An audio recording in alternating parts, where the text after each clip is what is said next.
Assalamualaikum warahmatullahi wabarakatuh. Anak-anakku semuanya, pada siang hari ini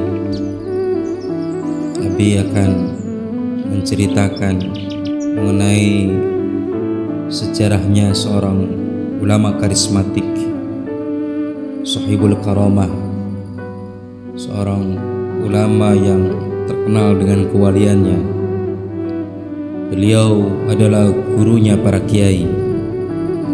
Beliau adalah merupakan ulamanya para ulama di Nusantara. Beliau adalah Romo Kiai Haji Khalil Bangkalan Madura. Siapa yang tidak kenal dengan Syekh Khalil Bangkalan Madura? Ulama yang karismatik, yang mana murid-muridnya yang tersebar di Nusantara menjadi ulama-ulama besar. Salah satunya adalah Kiai Haji Hasyim Asy'ari, pendiri Nahdlatul Ulama. Beliau adalah merupakan ulama yang terkenal dengan kewaliannya. Pada siang hari ini, kami ingin menceritakan sejarah saat Syekh Khalil Bangkalan Madura menuntut ilmu ketika berada di Makkahul Mukarramah. Setelah Syekh Khalil berkeliling di Pulau Jawa menuntut ilmu dari guru-gurunya, Syekh Khalil berangkat menuntut ilmu ke Makkahul Mukarramah, yang mana saat itu belajar ke Mekah adalah merupakan dambaan setiap santri. Rasanya keilmuan seorang santri dirasakan belum lengkap sebelum menjadi santrinya ulama-ulama yang berada di Mekah. Dengan tekad yang membaja dan setelah berpamitan kepada guru-gurunya, Syekh Khalil Bangkalan Madura melanjutkan perjalanannya menuntut ilmu, belajar ilmu agama di Makkahul Mukarramah. Tepatnya pada tahun 1859, Syekh Khalil muda berangkat ke Mekah. Selama dalam perjalanan, Syekh Khalil selalu dalam keadaan berpuasa. Dia senantiasa mendekatkan diri kepada Allah Subhanahu wa ta'ala. Siang hari banyak digunakan untuk membaca Al-Quran dan juga senantiasa bersalawat kepada baginda Rasulullah sallallahu alaihi wasallam. Sedangkan pada malam hari, Syekh Khalil selalu menggunakan waktunya untuk melakukan aurad ataupun zikir kepada Allah, taqarrub ilallah. Itu dilakukannya secara terus-menerus, secara istiqomah, secara kontinu sampai tiba di kota Makkahul Mukarramah. Setibanya di kota Makkahul Mukarramah, Syekh Khalil segera bergabung dengan teman-temannya dari Pulau Jawa. Selama di Mekah ini, Syekh Khalil banyak belajar berbagai ilmu pengetahuan. Banyak guru-guru yang didatanginya, berbagai mazhab dipelajarinya. Namun akhirnya Syekh Khalil lebih condong pada salah satu mazhab, yaitu mazhab Syafi'iyah yang diajarkan oleh gurunya di Masjidil Haram. Selama menempuh pendidikan di Makkah, kebiasaan hidup sederhana dan prihatin tetap dijalankan oleh Syekh Khalil, seperti waktu berada di pesantren Pulau Jawa. Mungkin karena saking prihatin dan begitu menghayati akan sikap hidup juhudnya Syekh Khalil, perilaku keseharian Syekh Khalil ketika mulai di Makkah menampakkan keanehan di mata umum. Syekh Khalil sering makan kulit semangka ketimbang makanan-makanan yang wajar pada umumnya. Sedangkan minumannya Syekh Khalil selalu minum air Zam-Zam. Kebiasaan itu dilakukannya terus-menerus selama kurang lebih 4 tahun lamanya ketika berada di Makkah. Perilaku tersebut tentunya sangat mengherankan. Teman-teman sebayanya, sahabat-sahabat seangkatannya ketika belajar di Mekah seperti Syekh Imam Nawawi Al-Bantani, Syekh Ahmad Khatib dari Minangkabau, Syekh Ahmad Yasin dari Padang,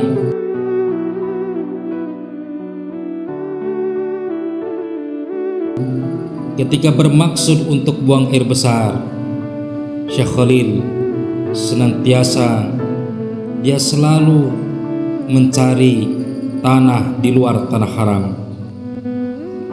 Ia keluar ke tanah halal karena menghormati tanah haram.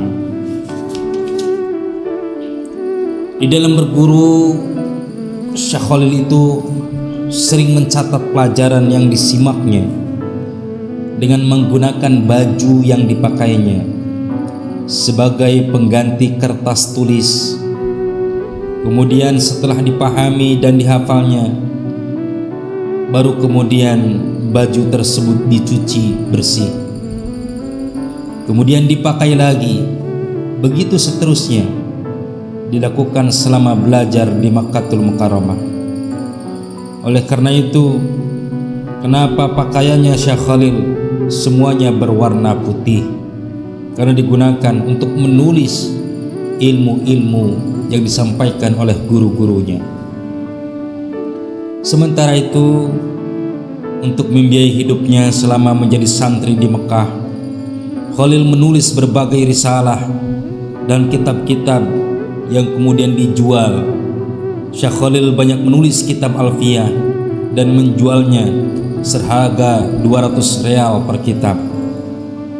Selain itu, ia juga memanfaatkan keahliannya. Kebetulan Syekh Khalil itu memiliki keahlian menulis khat atau kaligrafi untuk menghasilkan uang. Semua uang hasil penulisan risalah dan kitab-kitab itu kemudian diserahkan kepada gurunya. Syekh Khalil memiliki kehidupan yang sangat sederhana. Dari hasil itu hanya mengambil ala kadarnya saja. Kehidupan sederhana Syekh Khalil ini yang ditumpuhnya selama menjadi santri di Makkah adalah merupakan pengaruh kuat ajaran daripada Imam Al-Ghazali, salah seorang ulama yang sangat dikaguminya.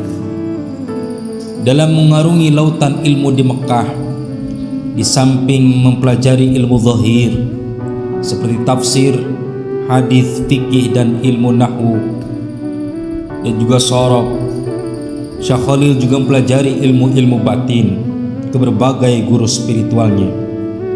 Di antara guru spiritual Syekh Khalil adalah Syekh Ahmad Khatib Sambas Ibnu Abdul Ghaffar yang bertempat tinggal di Jabal Kubais. Berikutnya adalah Syekh Ahmad Khatib Sambas mengajarkan Thariqah Qadariyah wa Naqsabandiyah. Biasanya kedua thariqah ini, Qadariyah dan Naqsabandiyah, terpisah dan berdiri sendiri. Namun dengan kepemimpinan setelah Syekh Ahmad Khatib, kedua thariqah ini dipadukan, disatukan menjadi Qadariyah dan Naqsabandiyah. Muhammad Khalil bersama Syekh Abdul Karim dan Syekh Talha, bersama Kiai Haji Abdul Karim dan Kiai Haji Talha berguru kepada Syekh Ahmad Khatib Sambas. Setelah ketiganya mendapat ijazah dan berhak sebagai mursyid, mereka lalu pulang ke Pulau Jawa dan menyebarkan Thariqah Qadariyah wa Naqsabandiyah. Menurut Abah Anom, seorang mursyid Thariqah Qadariyah wa Naqsabandiyah di Tasikmalaya, menyebutkan terdapat pembagian tugas dalam penyebaran thariqah tersebut. Syekh Abdul Karim menyebarkan thariqah di Banten, Syekh Talhah di Cirebon, dan Syekh Khalil di Madura.